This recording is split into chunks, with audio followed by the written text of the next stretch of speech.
जय हिंद बच्चों, this is your SST class and today we start lesson 2. The name of lesson is the Northern Mountains. उत्तर के mountains, उत्तर दिशा में जो हमारे उत्तर के ऊपर टॉप पर पहाड़ हैं उन्हीं को नॉर्दर्न माउंटेन्स कहा गया है।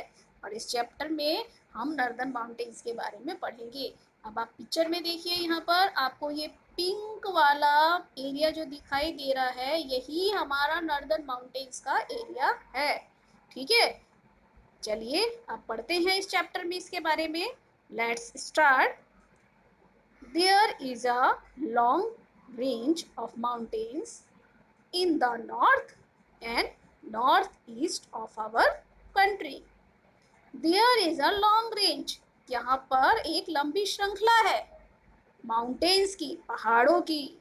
इन द नॉर्थ, ऊपर नॉर्थ में, एंड नॉर्थ ईस्ट, और यहाँ पर ईस्ट में। नॉर्थ ये आपको दिख रहा है ऊपर जम्मू कश्मीर, यहाँ से स्टार्ट होकर यहाँ नॉर्थ ईस्ट में आ रहा है, जो आपका अरुणाचल प्रदेश है, आसाम है, नागालैंड, मणिपुर, त्रिपुरा, ये सब जो एरिया है, मेघालय, ठीक है ना, ये सारा एरिया नॉर्थ ईस्ट का होता है। तो ये आपका जो हिमालय वाला पार्ट है ऊपर से नॉर्थ से लेकर नॉर्थ ईस्ट तक आ रहा है। The major part of it is called the Himalayas. इन्हीं में जो माउंटेन्स के मेजर पार्ट हैं, जो माउंटेन के मुख्य हिस्से हैं, इन्हीं को हम हिमालयास कहते हैं। The Himalayas are the highest mountain system in the world. ये जो हिमालय है ये सबसे हाईएस्ट मीन्स ऊंचा, सबसे ऊंचा माउंटेन मतलब पहाड़, सबसे पहाड़ का सबसे ऊपर का जो सबसे ऊंचा शिखर है वो है वर्ल्ड में, संसार में। Himalaya means the store house of ice. Himalaya का मतलब क्या है, यहाँ पे क्या लिखा हुआ है, स्टोर हाउस ऑफ आइस, यानी कि बर्फ का एक घर जहां पर बर्फ को स्टोर किया गया है। ठीक है। The Himalayan mountains consist of 3 parallel ranges. जो हिमालय माउंटेन्स है इनको 3 बराबर, पैरेलल मतलब इक्वल जो है, बराबर, एक के ऊपर एक, एक के ऊपर एक, इस तरह से 3 रेंज में इसको बांटा गया है। ठीक है। ये कौन सी हैं? First is the great Himalayas, जिसे हिमाद्री भी कहते हैं। Second is the middle Himalayas, जिसे हिमाचल भी कहते हैं। And third is the Shivalik.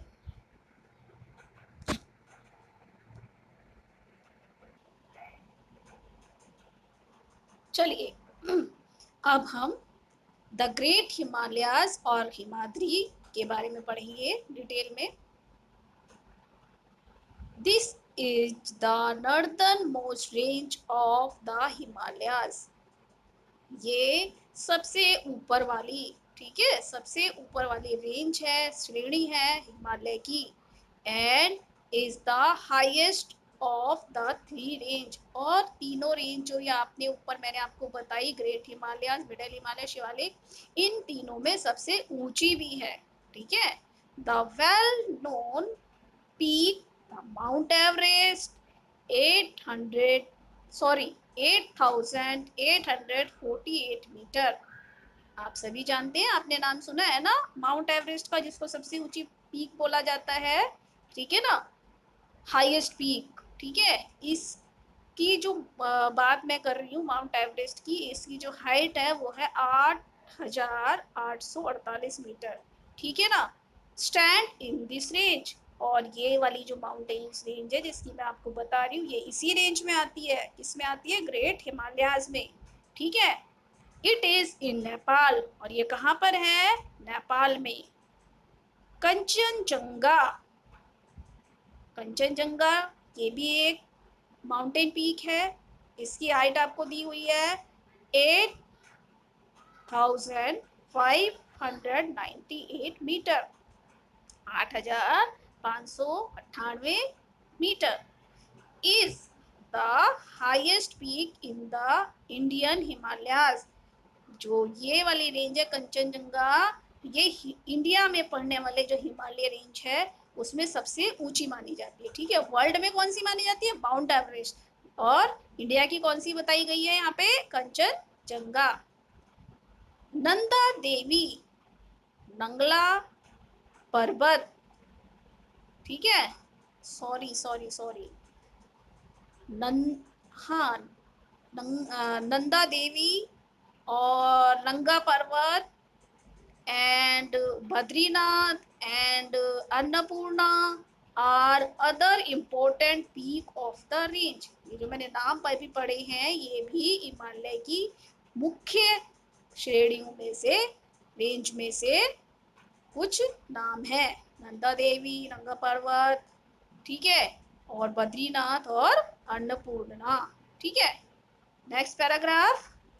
Tenzing Norgay of India and Edmund Hillary of New Zealand. Tenzing Norgay कहाँ के थे? इंडिया के थे। और एडमंड हिलेरी कहाँ के थे? न्यू जीलैंड के। ठीक है, इन दोनों ने क्या किया था?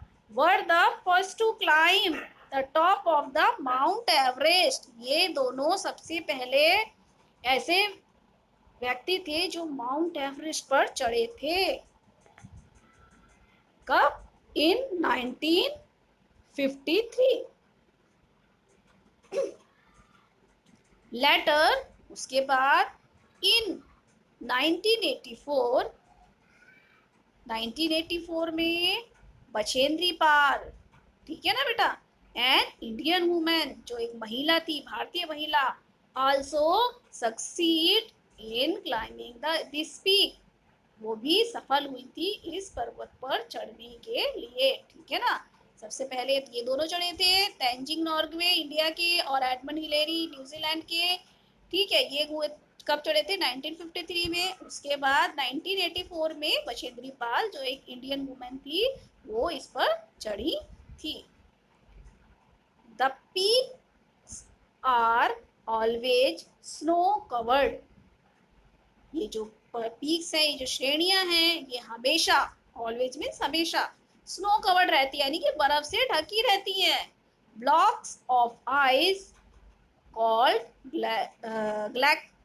ग्लेशियर्स। ये जो ब्लॉक बने हुए हैं, यानी कि खंड बने हुए हैं जो आइस के, बर्फ के, इनको ग्लेशियर कहते हैं। Move down the slopes. और ये ग्लेशियर जो है ये मूव होते नीचे की तरफ को आपको गिरते हुए स्लोप की तरह फिसलते हुए दिखाई देंगे। When they reach the warmer regions, जब ये गर्म जगह पर पहुंचते हैं, they start melting and flow down as river। जैसे ये ऊपर से नीचे की तरफ को आते हैं, गर्म जगह की तरफ को आते हैं, तो ये पिघलना शुरू हो जाते हैं। और जब ये पिघलते हैं तो ये किस में कन्वर्ट हो जाते हैं? क्या बन जाते हैं? रिवर्स, नदियां। The river Ganga start from the Gangotri glacier.